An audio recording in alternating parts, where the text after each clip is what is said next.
Hey, beautiful people. Welcome to yet another episode of the Mom CEO podcast. We are so excited.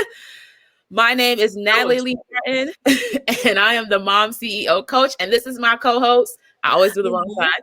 She does, but I'm Lori Keaton, the six-figure COO. Welcome to today's podcast. Listen, we have an amazing guest for you today. We was chatting with her backstage, and she doesn't drop gems. She is a gem. Everything that comes out of her mouth, it is just wisdom, and we cannot wait to share her with you. Let me introduce her properly before she comes up.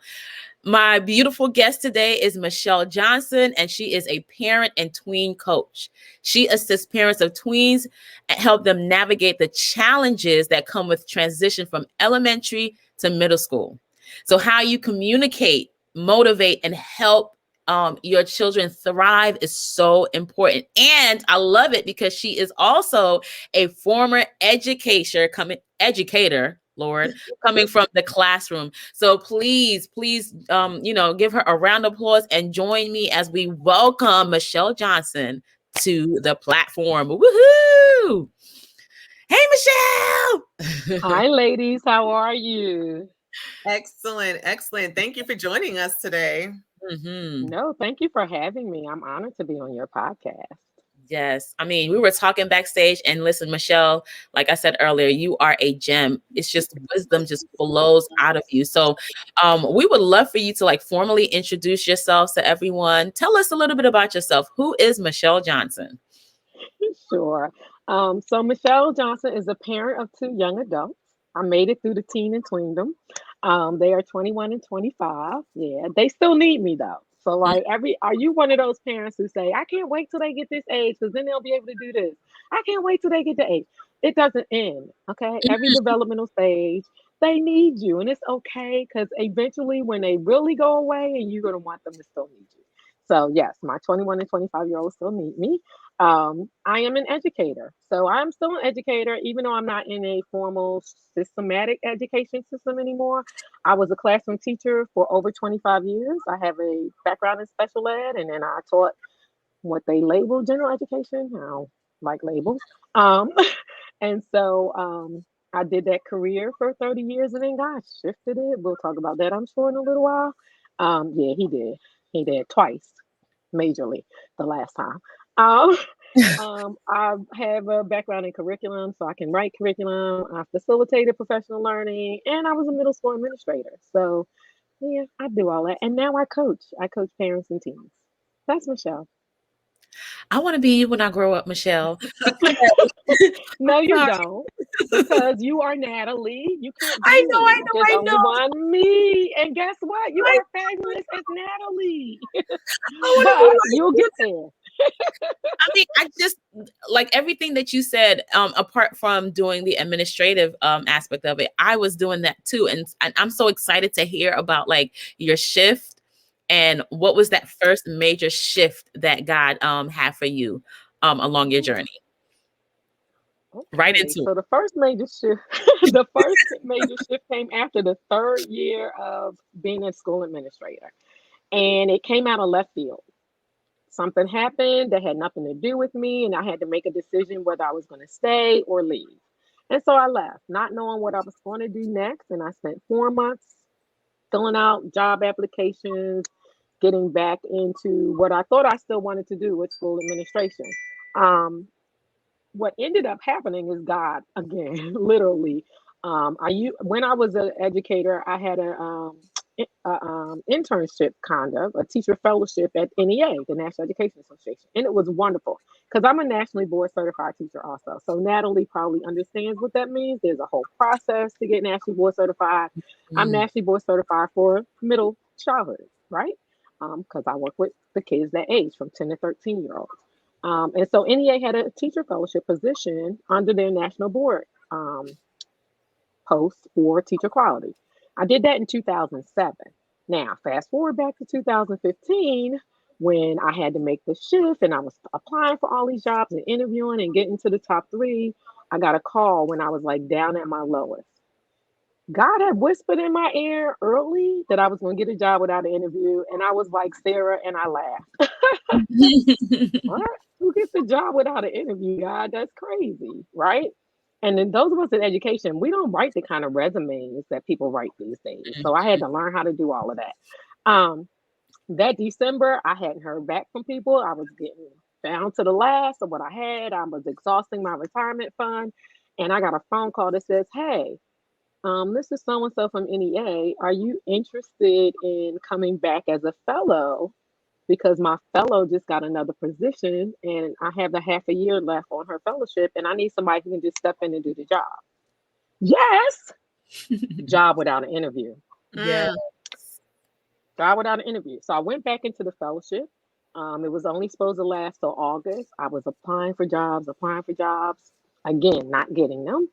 And they extended my fellowship one more year. So I got to manage two really great projects that they were doing, and it was fabulous. Then that spring, I got a job as a chief academic officer at a unique charter school in Washington, D.C. I live out in the Maryland area. Was excited about it. Everything was going great. A year in, it looked like they were going to lose the charter. They didn't, but we got new leadership. They kept the leadership team. I was like, cool, I'm good. And I was good from June till September. And then September 30th, charter schools are at will jobs. I don't care what level you're at. The leadership decided, oh, we're going in a different direction. In 2019, September 30th was my last formal system job. Now, Wow. this is me. You know, we all got plans. I'm a recovering perfectionist. For 30 years in education, every time I did what I wanted, I went from the time, I mean, I knew I wanted to be a teacher at age 6. So I knew out of high school, I got in college, I did my 4 years, I had this. I had a plan and it was working all the way up until 2015. So in 2017, I was like, okay, God, here's what we're going to do. Principalship has its pluses and minuses. They told me I was going to be an instructional leader. That's not really what happens. You do a whole lot of other stuff that don't have to do with instructional leadership. So I want to go back to the stuff I love. I want to coach teachers. I want to do things that make teachers better at what they do. I was a very effective teacher. So I'm going to apply for jobs like that. I don't want any more administrative jobs. So I started applying for all these different kind of coaching jobs that I could work from home because I was like, I want to work from home. I have a mother who is ill, who can't really get out of her bed anymore, right? We'll just leave it at that.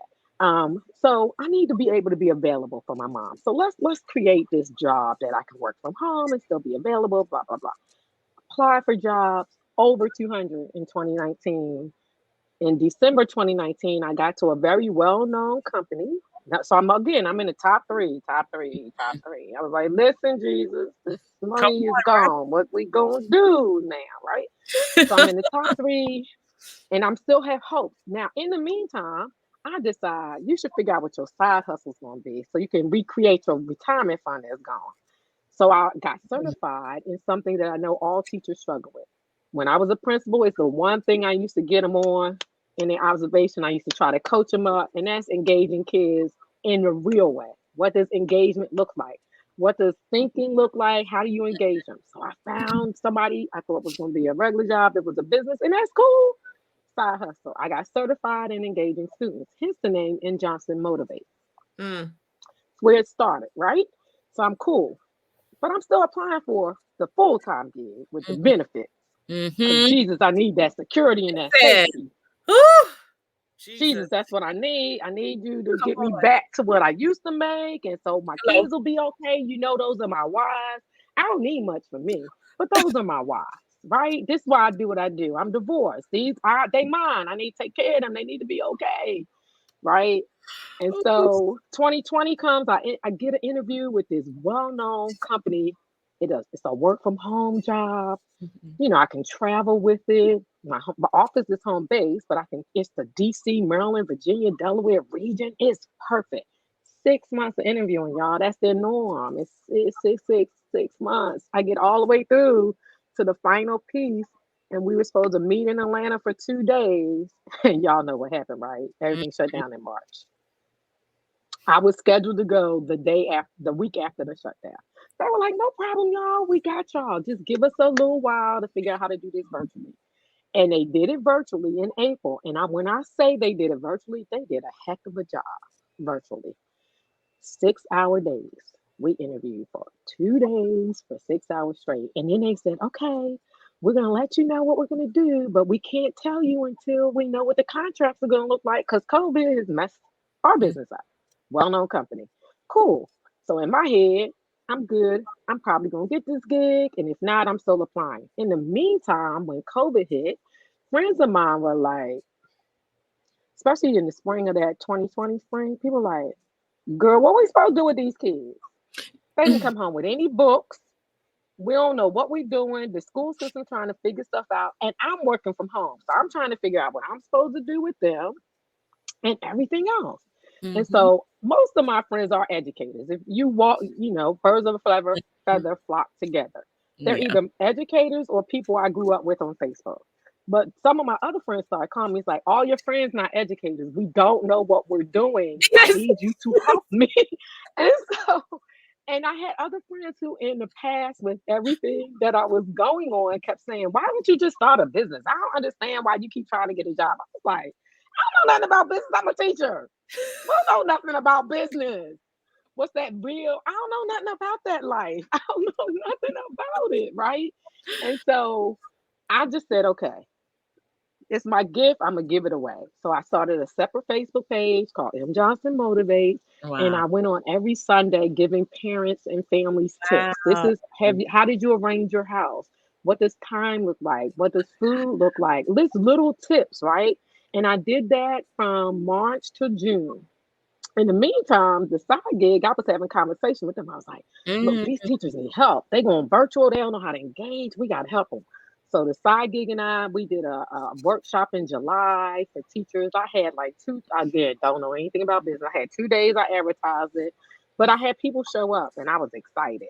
I know how to put together a presentation. I'm a facilitator. That's easy. Mhm. And teachers were interested in learning more and actually maybe even come into a group coaching with me.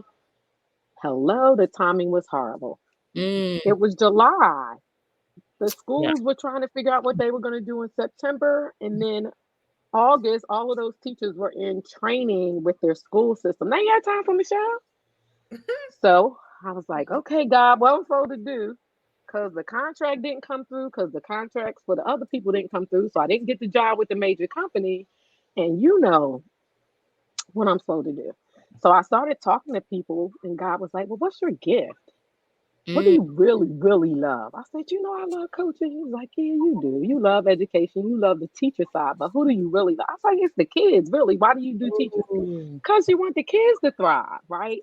He's like, okay, so I want you to really dig deep in that. Where do you serve and give it away? I said, now all my friends who had once some kids get to teen and tween, they like, girl, what I'm supposed to do with this child? And I usually say it usually happens in places like the salon. And you bring your child with you because you couldn't leave them home that day. And they over there trying to do their homework and you fussing at them. And I'm sitting in the middle going, can you stop fussing at that baby? He's just trying to do his work. And they go, you don't understand. This child's getting on my last nerve. So I pull the baby to the side. I'm like, come here, let me talk to you. What's going on? What's happening? And the mama like, why he listening to her? I'm like, because I sound a little different than you.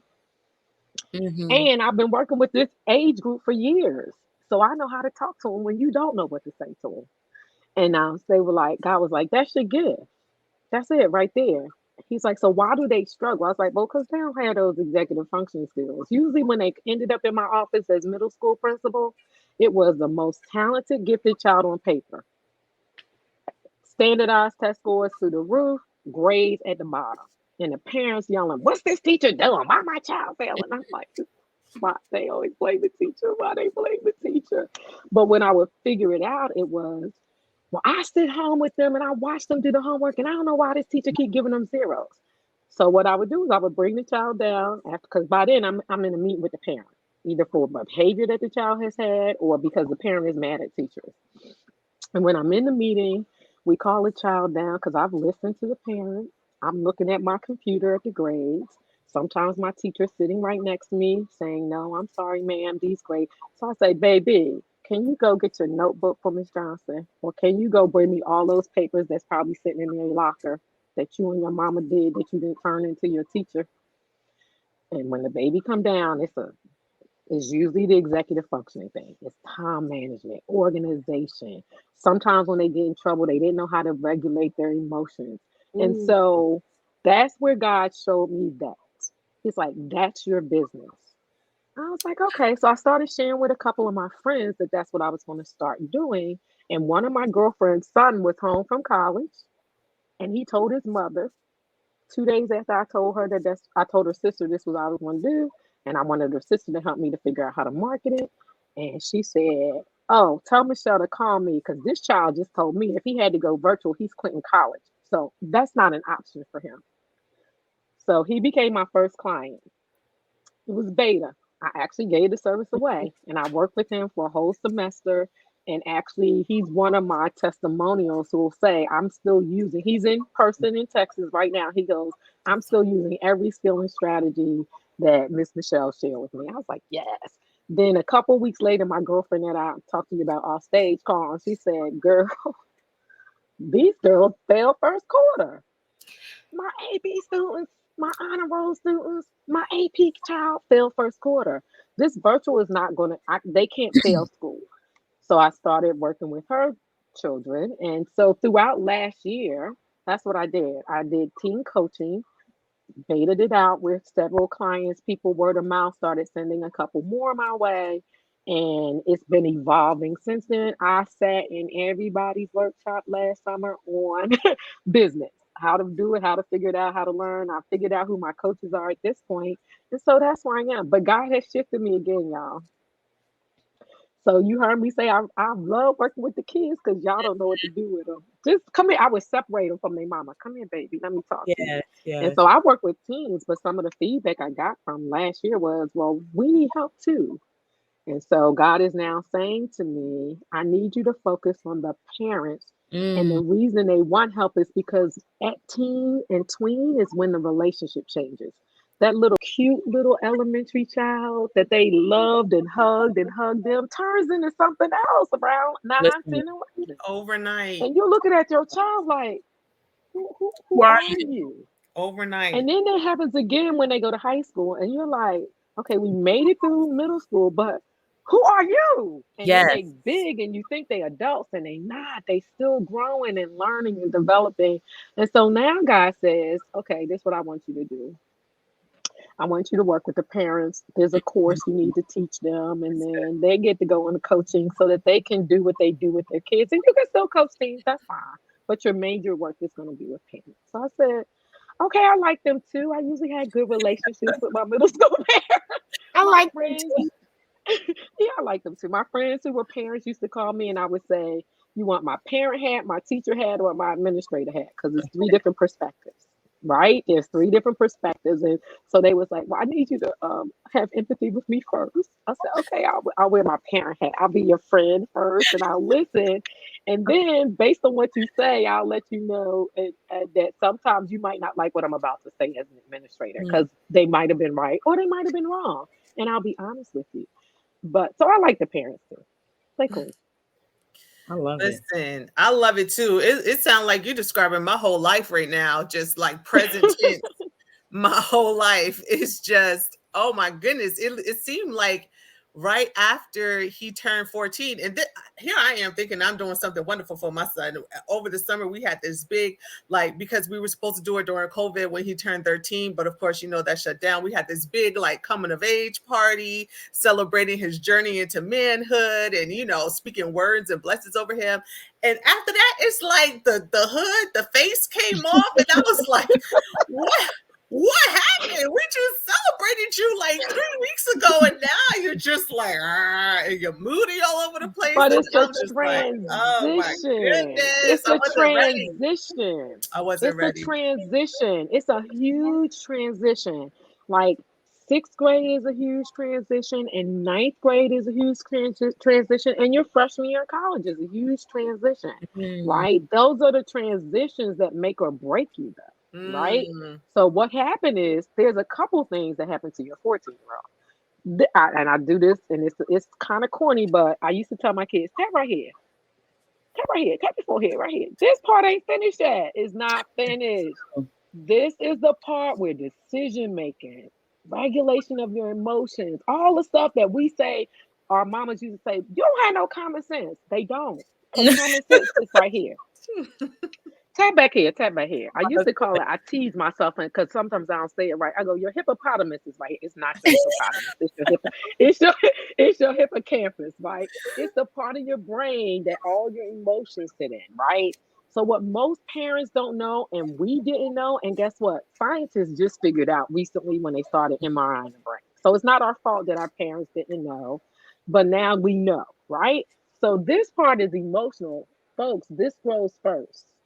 This starts Mm, developing more. So the brain, everybody's like, Wow. oh, because their head is big, it's already developed. No, this part goes first. This part matures first. So around 8, 9, 10, this part matures. 11, 12, 13 is getting more and more mature. And that's why we say, kids are so emotional. And I used to say this to my middle school teachers. Here's what you need to understand. Relationships are everything for everybody. It's true. If I don't know if you like me, I'm not going to learn anything from you, right? But here's what you need to understand for middle schoolers. Your tween has these ups and downs. They like you today, they don't like you tomorrow. They like you today. That's because this right here hijacks everything. you just showed me my son. Right. And so I used to say to my staff, they need you though to stay the same for a Ooh. couple reasons. This I is used to say to my staff, you Ooh. can't get mad because they come in talking about I don't like you. I used to be in my feelings before I knew this. And it happened for me because my school was a K-6 when I was a teacher. So I Mhm. had them in fifth grade, right? They love Miss Johnson. She my favorite teacher. They come down the hall, hey, Miss Johnson. Girl, the summer after fifth grade when they hit sixth grade and had to go to the door next door to me, the little children used to walk past my door like they didn't know me. I took that so personally. I was like, wait, I was so now I get it. I Mhm. get it, right? It's hijacked. Oh gosh. There, but I stayed. What I was smart enough to was I stayed the same. So every morning I was like, hey girl, how you doing?" They speak they like good morning, Ooh. and it took them a while to warm up back because I stayed the same. Oh. And it didn't matter if they were in a good mood or not. They knew I was still going to treat them the same and stay stable. Now, Mm. here's what else. Why else is important too? What we know about the brain, folks. Our kids mirror what we do. The brain mirrors what's in its environment, Woo. which is why people used to say, be careful who you hang around. They didn't know what that really meant. They didn't know that. So here's what I mean by you stay the same. You, if you're calm when everything is crazy, your kids will start to mirror you. Michelle. But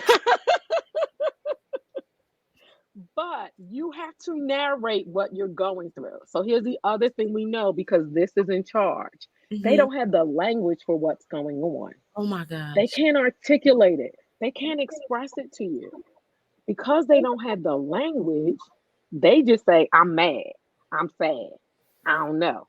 That's the best one. I don't know. I don't No. care. Yeah. Oh, I don't But care. if you take care, if you narrate when you're frustrated, if you give it language, Oh. so you have frustration. You're not a teenager. Yours is done. But real life comes at I got you. no excuse. No, it's okay. But here's the thing real life comes at you, Yeah. though, right? So you got to pray. Woo. You pray. That's one of Michelle. your strategies. You breathe deeply. That's one of your strategies. Yes, ma'am. You take a break. You walk away because Ooh. right now, if I say what I'm thinking, it's not good. So I need a break. I used to tell my daughter when she was young, I was like, girl, when you get older, man, you're going to clash because every mama and daughter does. I'm going to love you forever, but there's going to be a moment where you don't like me. And for real, I'm not going to like you. But it's not that I don't like you. I'm not going to like what you're doing. And so here's our deal. When we get to that place, I want you to go to your corner. I'm going to go to my corner. And when we're ready, we can come back out. So what was I doing? I was narrating a strategy for her. Oh, come on. And trust me, when she got 14, I looked at her a couple times and I said, I'm going to need you to go to your corner. Cause I'm gonna go to my corner right now. And then I would use that. Oh my I God. and tried then to we with my son, but the way you say it makes sense. but then we're gonna come out later. So what it does is it teaches them to get some space. Mm. It teaches you not to react until you're able to respond. It teaches you that it's okay. I'm feeling this way and it's okay. I'm feeling frustrated. I'm really not happy with your behavior. You're not happy with my response. So instead of us reacting and saying stuff we're going to regret, this works for kids and marriages, y'all, or and Mhm. other people in your life, family members too, mama, sisters, brothers, anybody who come at you like that. Instead of me saying something I'm going to regret, because once a word leaves your mouth, the damage is done. Right. Say that You one more can't time. take it.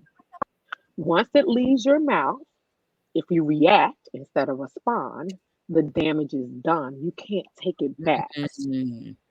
Even if you didn't really mean it, even if you were speaking from your feelings and not your heart. Two separate places. So the damage is done. So what you do is you take a break. That's a strategy. Deep breathing is a strategy. Folks, let me tell you why deep breathing is a strategy. It calms you out, right? Oxygen goes to the brain. And so I talk about the head and heart connection, right? Mhm. So you in your Mhm. feelings, that's your heart, part of it. Your head is the center trying to make sense of this and organize it. Because I told you old enough, right? The kids are not, but you are. In order for your brain to slow down and do something with what's going on in your heart, you need to breathe and send it some oxygen. You need to give it some, Mm. your brain needs some space too. Ooh, Give come it some on. oxygen. Give it some oxygen. Take some deep breaths. Deep breathing is good for everything. And I teach kids this. I teach my mama too, because her breathing stuff, that belly breathing is a lot. So if you ever done yoga, have you ever done yoga? Belly breathing takes a skill, right? So here's how we teach kids how to belly breathe. Here you go. Y'all ready? Put your hand on your stomach. Ready. Mhm. Smell the flower, but let your stomach go out. You know how you smell a flower? Go ahead and breathe like you smell the flower, but push your stomach out. Now blow out the candle. Oh man, See how that calmed your brain already? that's Do it different. again. Smell the flower. Belly out. Now blow it out slower. Blow out the candle. Now imagine you do that. Your child gonna look at you crazy when you do it the first time.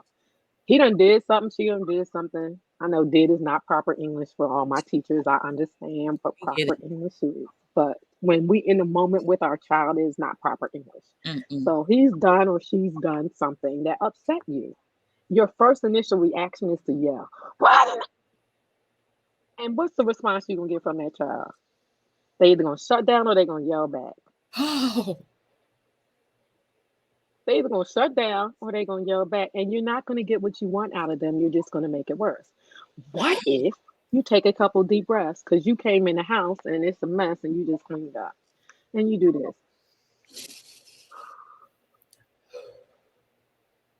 and you tell your child, you know what, I'm a little frustrated. Give me a second, and you breathe. They gonna look at you. They might breathe with you because they mirror. The brain mirrors what's in the environment, right? And then you finally say, after you've calmed your brain and your emotions down, that head heart connection is now in sync. And you say, it's really frustrating when I spend all day cleaning up after you and you come in and I come in 5 minutes later and it looks like mm, it did or worse. So I might go in my room. Everything in my head is real these days. I might go in my room and cry for 30 minutes, then I'll be back. Right? Because y'all know that real? Because yeah. I'm upset. Right? Because I'm upset. But when I come back, what I'd like to do is have a conversation with you about my expectations for how we can make this better. Your child Wow. gonna be like, what? And then come back and tell them what you did. I took a break. Now I can respond. Now we are able to talk about the fact that what's your plan for cleaning this up? Not mine, because I still need you to be accountable for this mess. What's your plan? Tell me your plan for cleaning this up. Let me know. Mm, Mm. And then let them give them a plan. Because now who's accountable? Not wow. you. They are. They're old enough. They're responsible. You're giving them some autonomy. They get to plan it. And some responsibility. They're like, well, I'm gonna clean it up after I do my homework. Okay, cool. What time are you doing your homework? because that don't work for you for real, but that's okay because you're teaching them responsibility and autonomy at the same time. Well, what time you gonna do your homework? I'm about to do my homework now. Cool. So how long you gonna work? Just ask questions. How long you think it's gonna take you? Oh, ain't that much. I'll probably be done in an hour. Cool. So it's 4 o'clock now. You gonna get a snack first? We usually like to get a snack before you do your homework. Cool. So let's say by 6:30, this will be cleaned up. Is that okay with you? Does that plan work for you? Oh, It works better than this. I need to clean this mess up now. And they do you it. better Right. All right. get you. And they do it, right? They look at you and they pick up two things. And as soon as you leave the room, so do they. For And real. you back 10 minutes later and y'all back where you started. Oh my gosh. And they don't like you and you don't like them and your relationship is damaged. Deteriorating. Oh, Michelle. Help me You get just my life. changed my whole life for real. Help me get my life. This is good.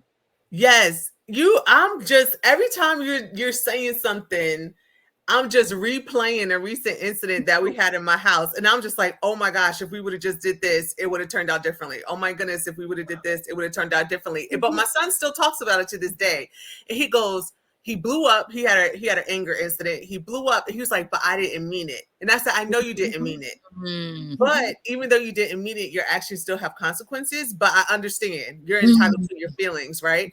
But when you talked about this part, yeah, this hijacks everything. Total sense. Okay. This is why you couldn't drive till you're 16. This is why you can't vote. This is why they knew a little bit. They knew a little bit. This is why you can't vote till you're 18. This is why you can't drink till you're 21. This is why car insurance is high till you're 25. Yes. But here's the problem. The rest of them is growing, and we think that they have an adult brain. They do not have an adult brain. Looks are They deceiving. have an adult body. And here's the other thing. We always blame it on hormones. Yes. Oh, they got all, and it's true. Yes, we do. But the hormones are being controlled by the brain. Oh, come on, The Michelle. brain tells the hormones to release. I'll be doing The this brain all tells day the to hormones. remind me. For real. Oh, my daughter still, look, my 21-year-old still does this. She was like, because her brother's almost 25, she's 21. So sometimes she'll do stuff. She go, man, it's almost baking. Still baking. She go, Ooh, I'm "Mom, gonna have my it's kids almost doing there." that. Ooh. And she has a friend who's 25, who's 27, and she go, oh, his is done. That's why he think like that. I'm telling my kids today. Game changer. Today. Game We just don't tap changer. our heads, you know. But here's the thing. So It can't good. become an excuse for them. Mm-hmm. Ooh, come on, Michelle. That's true. It can't become an excuse. It allows you to validate where they are. Ooh. It allows you to accept what they're feeling, but it's then your responsibility as a parent to shape it and give them the strategies and tools and say, you know what? Right now, I feel like your emotional brain, your hippo taking over. The hippo in charge, because they're gonna use that excuse. My daughter tried that too. She was like, girl, you know it ain't ready. It ain't nothing but And I would say to her, you're right about that. However, there's some accountability here. There's some boundaries. So let me help you with some strategies, right? And she laughs. If you go back on my Instagram, there's a video of she and I back in the day when I first started having conversations on my, I think it may be a IG live. And I said, my daughter was terrible with organization. And I'm the systems lady. I got a system for everything. Right. And I would try to give her a system in middle school. Well, do your notebook like this. I even bought her a system. When I bought her a whole package for the beginning of the school year, it was a whole package. And you know about Avid, Natalie? It was the Avid system. I was like, this is what you're going to have, an Avid notebook. You're going to do it this way. You're going to have your... That's me. Man, she was like, I ain't doing that. That don't work for me. And my daughter was the key time management. Oh, 5:30 when the store closed at 6:30 on a Sunday. Oh, by the way, I got a project due tomorrow and I need to go to Michael's to get XYZ. What? Are you my child? What do you mean it's due tomorrow? And I was like, don't we project map? She was like, no, you project map. I threw it in my head and then I remember it's due. And what you'll hear her say on the video is, but you always took me to the store and it still got done.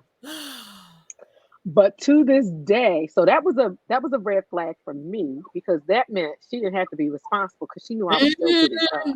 So what I should have done is let her fail one time. Mm. Michelle, And we don't know how to do that, right? Because we've been taught that they have to be successful and that the only way they're gonna be successful is to always get that grade and get that A. yes. No, they need to fail. Why? Because failure is not a bad word. Failure is how you grow and learn. Failure is how you get better. I didn't that was my mistake back then. That she never had now she failed in some other things, but by make she and so she knew she gonna still take me. And that's 'Cause what she she's says on the educator. video. She makes this little face and she go, she's standing behind me. She go, you took me though, didn't you? Ooh. But to this day, she's 21. About her freshman year of college, it kicked in. And she came home that summer and said, I need a whiteboard, I need this. And her whole life became ultra organized and systematic. Wow. And to this day, she's better organized than I am. Wow. So she But had to she had to figure ooh, out her figure own it out. system. Yes. Yeah. I Yeah. love it. So she had the basis. I gave her several systems to choose from, Come right? on, She knew mom. my systems. So I provided the tools. And as this continues to grow, she They- was able to shape those yeah. tools to her own system. Yeah. Michelle, So where here's the other part. Here's the we other part. Parenting is not easy, y'all. There's no book. There's a ton of books, there's a ton of and books. they have good, there's a ton of books, but there's no book. Your house looks different than Lori's house, True, looks different than true, my house. Your kids, if you have more than one kid, they look different from each other. They true. respond differently to you than each other. Your job is to figure out what works for your family. Mm-hmm. Coach's job is to figure out how to share with you as many strategies, some of the foundation that I gave you guys today, some of the tools, and you then design your family system. Mhm. Because Lori said, "Oh, I could see it in her face. I'm gonna use some of that stuff," and she gonna call me and say that stuff didn't work with my child. And I'm gonna go, "Yes, it did. Some of Yeah. it did. Now you got to figure out what stuck and How? what other tools you need me to share with you. Because I only shared one. What are some other tools that I can share with you so you can figure out what works? You need to spend some time getting to know your child, getting to know your unique strengths, so that you can tap into those unique strengths and use these tools in a unique way." Mm. Mm-mm. Yeah, you read my But I face love what right. I do. You read my I face did. right. Your face said, "I'm gonna try it, but I don't know if it's gonna work No, with my I'm gonna try child." it. I'll try it. I said I'm gonna try it because it makes so much sense. It makes so much And you should sense when try Mhm. it. you Makes explain But it. sense. you should try Yeah. it. You should try it knowing how to do it with your child. So the Hmm. way I said it makes sense because it's real, Right. right? Those are scientific foundational things that I know are real. But when you try it, listen to how he responds to you first before you do the Hmm. next part. Like when I did the whole plan thing, that might not sound the same way with your son. Mhm. Hmm. Fevion's might sound a little different. He might not answer the way I did. But because you know what I said to do next, to use some questionings, to put it on him, then feed off of what he says to you too. Hmm. But he's going to respond to you differently just because, first of all, he's going to be shocked just because you're responding to him differently. Yeah. And it may take more than one time. So Yeah. everything is a practice, right? Gratitude is a practice. We all say, "Oh Lord Jesus, I'm grateful, I'm thankful." That's a practice. Because when stuff ain't going right, you gotta remind yourself why you're grateful. Yeah. Mhm. Gratitude is a practice. So everything we do in life, breathing, exercise, that's a Mhm. practice. Strategies are a practice, they're Yeah. habits, right? Habits are formed over time. That's a lie that you form a habit in 21 days. And that's not what the research So said. yeah. That's what somebody grabbed onto. The research said in 21 days he saw a change, but it Mhm. took him 270 to 365 for it to be a habit. But you Yeah. know how we are in the microwave generation, and we Mm. only pick up part of the information and we run with it. And somebody said you can change in 21 days. Yeah, you can, but you're not going to have a habit. Woo. So try it, Lori. It's not going to be a habit for a minute. Listen, It's going to take you I some don't need time. it. You're going to have to practice it. Yes. That's it. It's just having the tools, the tools in the bucket. Mhm. Because even when you were talking about the systems, like I'm a systems person. Like in my head, I'm like, okay, how is this gonna go? What are the steps that you're gonna get to it? And even with my son, I'm just like, okay, you need a folder, you need a binder, put everything in the folder and toss out the window. It doesn't work for them. No, It not don't at work. all. It Not don't at work. all. And what's interesting is we all think that this generation wants everything to be electronic. Some of my students don't want a digital That's planner. true. That is so true. That is Some of my so students struggle with virtual learning because same. everything was sitting on their computer and not in a folder. Yeah. Yeah. My son So hates electronic textbooks. My son my cannot stand. He does not like an It's taken me a while to read on Kindle because I'm a reader. I want to touch and Me feel too. and bring yes, the I like papers the down. Yeah. I am finally, it took me this year where I literally got through a whole book on Kindle. And book. here's what I learned. I can do nonfiction on Kindle. I can do education and my practice and learning more of the things I share with Yeah, you guys on Kindle. But if it's yeah, a book for pleasure, can't do it. can't do it. I even had to get used to Audible because I know what kind of learner I am. So with Audible, Wow. I'm just listening. I'm not an auditory learner. And Me so if neither. it's not an engaging person, I'm not going to listen to the whole book. If it's not set up in a way that engages me to want to keep hearing you talk, oh, you can forget it. Now, Alicia Mm. Keys, her Audible is the bomb. Michelle Obama's is no offense to Michelle. I love you. You are an amazing woman. But that thing was boring. I was falling You got asleep. to read her books. You got to Yes, read I her have to books. read it. I have to read it. Yeah. I have Yeah, to read Yeah. it. because then you read it, you can get it. Like for those of us who are readers, you put yourself in the story, Yes. I Mhm. need my right? voice. Yeah. So if Yes. you read her book, Yes. you can actually, and she does such great detail. Those of Yes. us who are avid Yes. readers, that you actually see when she went You can outside to see it. play with That's those true. two That friends. is You can true. actually see her brother on the basketball That's court. true. Like she just dropped, but those But of the us who are audible is active different. readers, Mm-hmm. but that's because you're not an auditory learner, That's because I'm Natalie. You're a not a learner. visual. Yeah. You're a visual learner. And so here's the other thing. So I can pick that up, right? I can tell you, I have an assessment that I use, but if you talk to people long enough about how they do certain things, you'll Mhm. know I'm actually visual, auditory, and kinesthetic. So when I go to church, I need to sit in the same pew before we had COVID. I need to be able to see my speaker. Mhm. I need a notebook to take notes, and I Mhm. need to hear what they're saying. And if Mm. I don't have all of that when I'm at church, I'm doing the grocery list in my head. Sorry, Jesus. Wow. If I can't see them, I've learned. Now I did learn to take my notes on in my phone, right? So I'm Just take still notes. paying attention. That's Yeah. the kinesthetic part for me, right? I'm not writing in a notebook, but I know who I am, and if you want me to hear what you saying through this man, Jesus, I need to see you. I And need to actually, see. now with virtual, I sit watching my virtual pastor, listening I to him too. with my notes and the volume is up and I'm engaged and my mama's watching church with me. So when he say amen to your neighbor in the chat, I'll be like, amen, mama. Right. I need that socialization that you get from church. And so you just gotta know what you need. And so do our Mhm. kids when they go to school. Wow.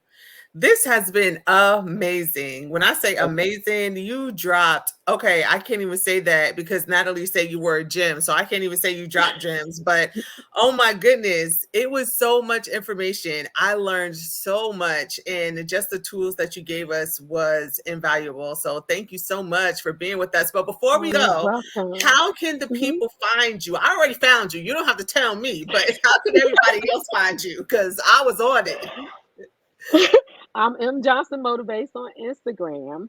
My website is under reconstruction because of all the shifts that Jesus has put me through in the last couple weeks.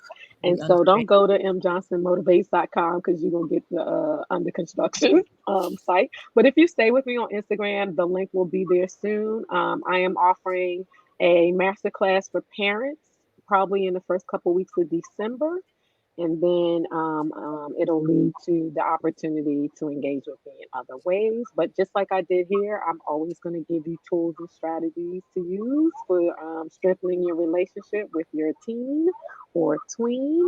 And so I'll teach you how to unlock all those secrets, right? You'll be able to team up, a team, with your child, because I'm going to unlock all the secrets of the brain.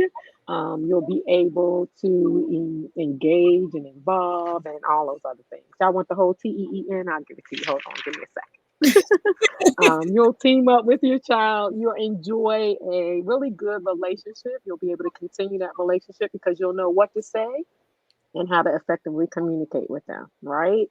You'll also evolve your relationship with your child. So you'll be able to bond with them in a way that doesn't feel forced. Wow. Because sometimes we try too hard when they're in that stage and they're like, oh no, I know you thought that sounded cool, but it didn't. Right. So, how do you figure out how to bond with them? Right. Right. And then you'll learn how to navigate those ups and downs and those emotions, and you'll lead with empathy. Right. Wow. So, that's team. Yep. That's what's coming your So way. much. Thank you So, so follow me on Ready for it. Instagram. Yes. Yes. I'm Follow ready us, for please. it. Yes. So much information. So thank you so much. Thank you for Thank you, ladies. yes, sticking with us, and it just gets better and better. You let me do what I love. Yeah. And we love that you love what you love. I love Thank you. what you love. You're so funny. All right. Until next time. Bye, guys. Bye bye.